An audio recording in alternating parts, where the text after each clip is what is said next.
Right back live tonight. Human Settlements Minister Mmamoloko Kubayi has launched a 430 million rand infrastructure project in Moqhaka Municipality in the Free State.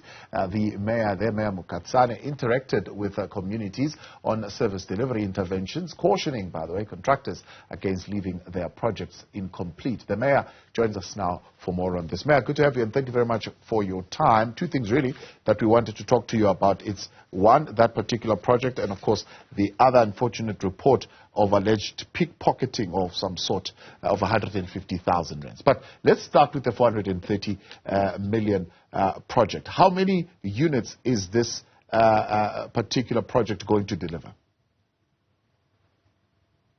No, thanks for the opportunity, Mr. Mtuli, and thanks. Good evening to your viewers and yourself, my leader. The project is to cater for 5,390 sites, and that is a project that will last for a period of 48 months. A period of 48 months. And what sort of projects, Mayor, are we talking about here? Oh, okay. The project actually, if I may have to mention, is that we still have a backlog of people who have been wishing to have their sites for over a period of time. As of now, it is a known fact that it is in no way whereby the government can allocate sites to people when those sites are not serviced. We requested the community of Moqhaka in particular to allow the government to deal with the matter of installing the infrastructure in those areas first, so that we can be able to allocate them. So the project will cater mainly for sewer, it will cater for water, and it will cater for roads for now. But there will be subsequent other interventions as to the matter of electricity and other things that can make it possible for the area to be humanly settled. So the area at this point, you're saying, cannot be declared a township because of this infrastructure that is lacking. One, you need to establish the roads, but most importantly, put the sewer lines and the water lines in place. And you envisage that this is going to take, what, about 48 months? No. It is indeed declared as a settlement. But of course, we know that it is in no way whereby we can take people to those sites when all of these things that I've mentioned have not yet been catered for. So it will be very important for us to meet the required standards that are being approved by national government as to when do we actually define perfectly and clearly as to if this area is indeed a settlement that can be for human beings. So what's the scenario then is going to be like? So there are people who are already settled in parts of these areas? You see, the thing is, hence I was talking of the backlog. There, in the previous different administrations, there were sites which were allocated to people, but unfortunately, we still had to deal with the backlog of developing those sites. So there are indeed other people who actually are already on site, but we have requested those people to be patient with the government as for the government to be able to deal with this matter. And indeed, the government is on top of the matter. It is dealing with, even the Minister of Human Settlement, Mmamoloko Kubayi, was in our municipality on Friday to put it to the final touches on this matter. She was indeed accompanied by our Premier and the MEC for Human Settlement. So there are issues then of incomplete projects. One, you have a backlog of those people that would have wanted to be allocated sites, but also there are those who have been allocated sites and their projects have not been completed. What is going to happen with the incomplete projects? I may not be understanding your question quite clearly, but in an event whereby there are some projects that are incomplete, that is a matter that will be handled by the municipality and the government to complete those things. But all of the people, as we have indicated clearly, that we are not going to allow any space for people to not to do diligently to the job that they've been allocated to them. We are, as the government, going to deal with all those who might have left their responsibility without having completed them. And all of the money that might have been accrued in a way that is not in line with the requirements, that money will have to be given back to the government. Yeah. It is in a way whereby we are going to be lenient on people who are deliberately or for some other reason not completing their work when the government has allocated funds and they have got to be paid. Yeah. The issue, though, that the minister is raising and yourself are raising is the issue of those who fail to complete projects because of criminal elements who demand money from them and disrupt the implementation of projects.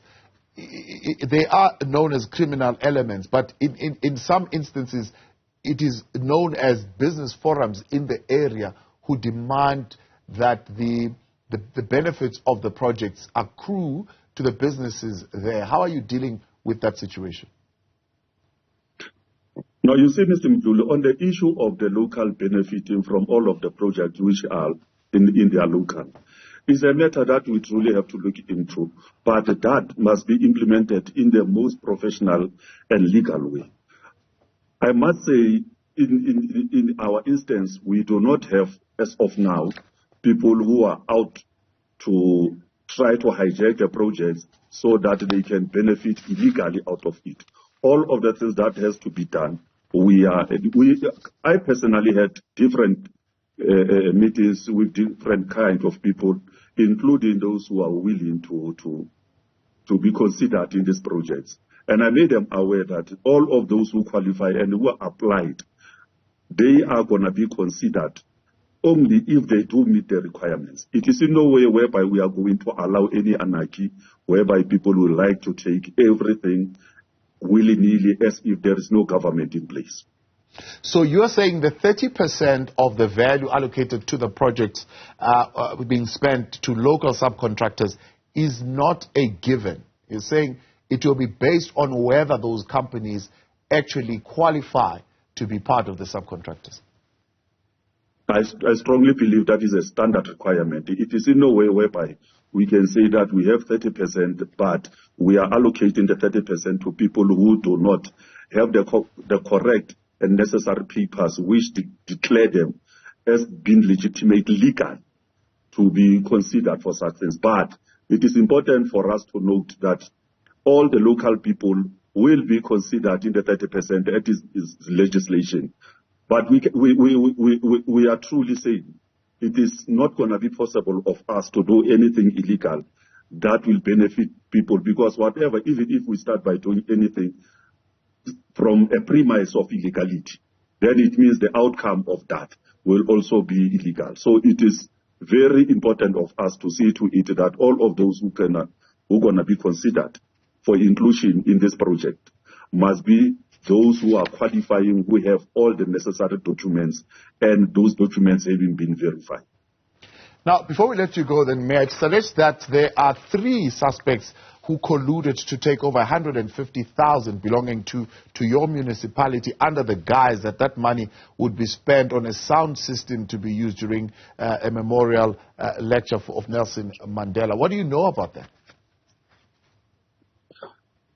No, Mr. Mdulu, in that regard, I think it will not be okay of me to be more in the nitty-gritties of such, because the matter is still sub judice, and therefore when all the necessary investigation has been done and the information is linking positively to all of those who we can term as suspects, then it is only then that we can be able to elaborate or say something on the matter. As for now, we will leave the matter to be handled by the entities which are entrusted with that kind of work of investigation. Yeah, but can you put us in the picture, because it's being reported that the money was transacted out even though the event never took place. At least that bit of information.